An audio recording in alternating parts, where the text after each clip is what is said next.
Welcome back, everybody. This is Mike, and tonight we are back with another dining review. Actually, second night in a row we're over at Wilderness Lodge. Last night we ate over at Geyser Point, and tonight we got a reservation, believe it or not, for Whispering Canyon. Bit of a last-minute reservation, so we're going to do a dining review and kind of check out what's going on there. You can kind of see it over here in the background behind me.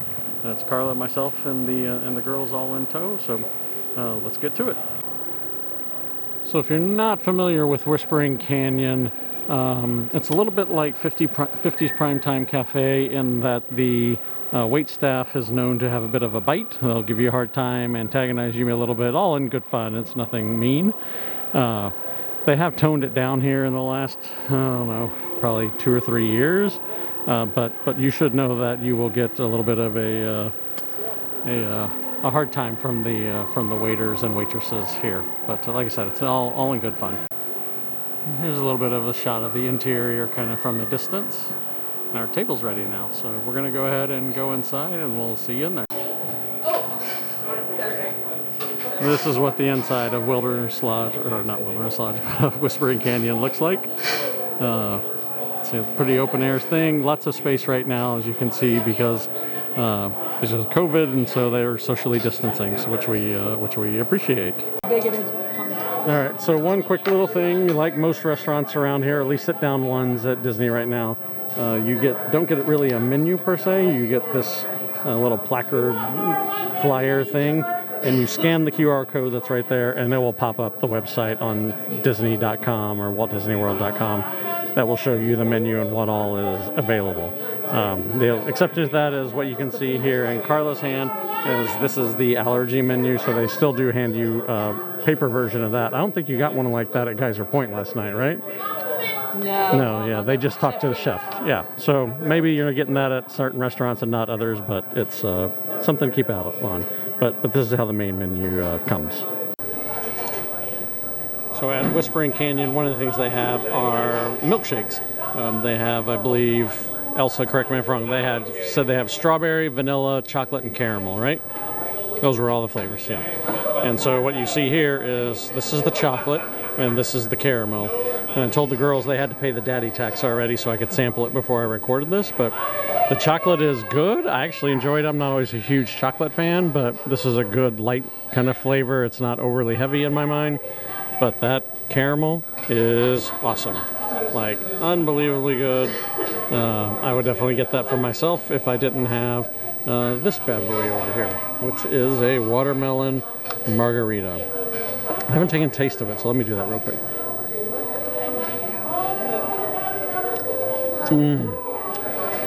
Oh man, that is smooth. Oh, that is fabulous. If you like kind of fruity type margaritas that don't have tons of bite, but they're just kind of a little bite, very smooth and fruity, I highly recommend that. That one is excellent. So, and then Carla got Pinot Grigio, if I remember correctly, but she hasn't tried it. It's wine. I'm sure it'll be fine. So those are the drinks. We got nachos and a slew of skillets coming. I guess I should mention that. So you'll see a lot of their food here served in kind of all you care to enjoy, which is code for all you can eat. Skillets, so they're excellent. We hope, we'll see, and hopefully they'll be here in a few minutes, but nachos to start. Okay, so the first little pleasant surprise that I didn't know, Carla seemed to know, is that with your meal you get cornbread, and I believe this is honey butter, right? Looks like it. Yeah, kind of definitely butter, and it looks like it has honey spread over it, so that'll be quite yummy, I have a feeling. I'm a big cornbread fan. And then there's coleslaw that comes with the meal as well. So kind of all this is just to share around the table. There will be actually, I think, allergy-friendly cornbread coming for Carla here in a bit. But, for now, this is what we got. So we're going to give it a try. Okay, so a couple of quick things. So Elsa and I had the cornbread. Anna elected not to have any, which is fine. And it was fantastic. Light, airy, full of flavor. The honey butter was fantastic. It spread so simple. The honey gave a great flavor. Carla did have the slaw, I had it too. I'd say it was all right. I'm not a huge coleslaw fan, so don't take my opinion for it. Carla loves coleslaw, and she was a big fan of it. It is a mayonnaise-based coleslaw, we think, but not like overly coated with mayonnaise. It was a nice light touch, and I'd agree with that. So what we have over here is Carla's gluten-free cornbread.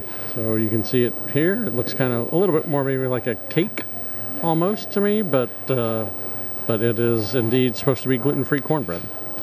So we'll see what she thinks about it. And then next we have over here is the nachos. So these are the appetizer nachos. They're burnt-end nachos. The one thing you will notice is to make them allergy-friendly for Carla, the cheese is on the side. So normally that'd come kind of spread all over it, but you get burnt ends. Looks like a little salsa, corn tortilla chips, some small green onions, and the queso. So we're going to give that a whirl. We'll tell you what we think about it. So a couple of quick recaps on a few things. So as you can see, we laid waste to the nachos. They were excellent. The burnt ends tasted great. I would even say I was pleasantly surprised by the texture, or not the texture, but the quantity of the meat in there. There's a ton of meat on this thing. I was kind of expecting a boatload of chips and filler, but it was not the case. I mean, we've eaten almost all the chips, and there's still tons of burnt ends on there. So kudos to them. And then Carla, as you can see, has had some of her gluten-free cornbread. She even was nice enough to give me a bite of it, and we're both actually pretty good fans of it. I won't say it's as good as their regular cornbread, but for gluten-free, I think you'll probably be pretty pleased if you get that here. And then, is it fake butter, honey butter? It's just regular butter. Okay. Well, but vegan, whatever. Vegan. Yeah, it's vegan fake butter that comes along with it. But that's more, I think, for her allergy, not necessarily what just comes with the gluten-free stuff. You can request it. Yeah, I mean, I think a lot of their stuff is just allergy-friendly, so it kind of encompasses all of it. If you didn't hear that, Carla said a lot of their stuff is just allergy-friendly in general, so it encompasses a broad set of allergies that are out there. So it helps make things a little simpler. So that's all the appetizers. I think our skillets will be out here shortly. Okay, so our skillets have arrived. So right in front of me is Elsas Skillet. She got the land and the sea, so you can see she has salmon, chicken. This is a vegan sausage kind of over here.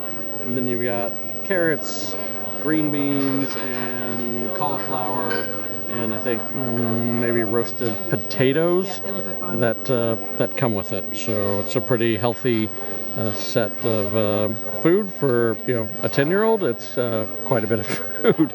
We'll see if she can actually eat it all. All right, and then this is Anna's plate, and oddly, this is the kids' skillet, which our server told us there's no difference between kids and adults other than price, but you basically get a full-size thing. The interesting and weird thing is her skillet is actually bigger than the one that Elsa had. Not really sure why that is, but it's all you can eat, so I guess it doesn't really matter. You just keep ordering more. But she got the kids' skillet, which comes with chicken, a rib, sausage, and brisket, I believe. And then you get, you can see mashed... Oh, it's pulled pork, I'm sorry. Then you got mashed potatoes, green beans, and corn as well. So a pretty healthy amount of food for those 3 to 9-year-old. I frankly can't imagine ordering this for a 3-year-old. I don't know how they would ever eat it unless they were going to be Andre the Giant or something. So that's what the kids' platter looks like. Okay, and then here's the skillet that Carla got. So very similar to what Anna had. They're called the traditional, right, Carla? I think they're both called the traditional, and so they've got a lot of the same stuff, but Carla's been modified for allergies, so you'll notice that she's got a lot of the same rib, chicken, brisket. You'll notice she doesn't have mashed potatoes, but they did roasted potatoes for her. You got pulled pork, I think is really what that is. I don't know why I keep saying, I think that's the brisket, and that's the pulled pork there. And then vegan sausage. You got corn, and then green beans over here, and I assume maybe carrots are buried under there somewhere, and I just can't see them. But that's what a allergy-friendly type setup. Lastly, here is my skillet. So you've got pulled pork, I think a braised rib. You have, I think these are the piggy wings, and then you have sausage And I can't remember offhand what this is, but it looks like some sort of, piece of the pig, maybe like a pork loin or something. Then you have corn, green beans, and mashed potatoes that come with it as well. And that's called that skillet is called the pig. So I think that's all of them. So we're going to go ahead and eat, and we'll be back to tell you what we thought. So we just finished up our meal at Whispering Canyon. We had to go ahead and get out of the restaurant because who wants to see us with all of our plates kind of gross and eaten. So the highlights of the skillets were everyone really loved the sides, especially Carl and I. I'd say green beans were crisp and firm and were actually excellent. Corn was good. The mashed potatoes and the roasted potatoes that Carla had were excellent. A+ is all around on the sides. Can't tell you how much we enjoyed them. Unfortunately, on the meat, it was a bit of a mixed bag. I think we found things dry. Some of them were lacking taste and flavor. Some of them had kind of weird flavors. Carla found her brisket, or I think the pulled pork she had, a bit salty, and just kind of weird things like that. Elsa loved the salmon that she had. I had a bit of it, and I kind of found it lacking in flavor. It was a little dry. Just wasn't great. So, the piggy wings I actually really enjoyed. They had this sauce that kind of made it like wings. It's not like buffalo, but just this own little interesting sauce, and I enjoyed that. Anna loved her stuff. She ate her rib. The ribs actually were good. So like I said, it's just a mixed bag. So things to like, things to not. I'm not sure, how I feel about the value of it. A $35 skillet, that's all you can eat, but there's no way that we were going to eat even one skillet on our own. I'm not sure how we get a refill of skillets. I will say that Elsa did get a second and third helping of salmon, which she devoured all of that. So you can do that and just kind of pick and choose what you get. So, a little bit of a mixed bag here at Whispering Canyon. I will say the service was great. The kind of fun nature of it with the server giving us a hard time about certain things was excellent. That was really fun. The girls enjoyed it. We enjoyed it. So A+ marks for that unique aspect of dining at Whispering Canyon. So with that, I think we're going to go ahead and wrap up our review. We hope you enjoyed it. If you got any questions, leave a comment down below. We do answer questions all the time. If you found it helpful, please share it with someone that you think might find value in it. Give it a like. Make sure you're subscribed to our channel. We try and put out content like this every week, and we'll be back with another video next week. So we'll talk to y'all then. Thanks. Bye.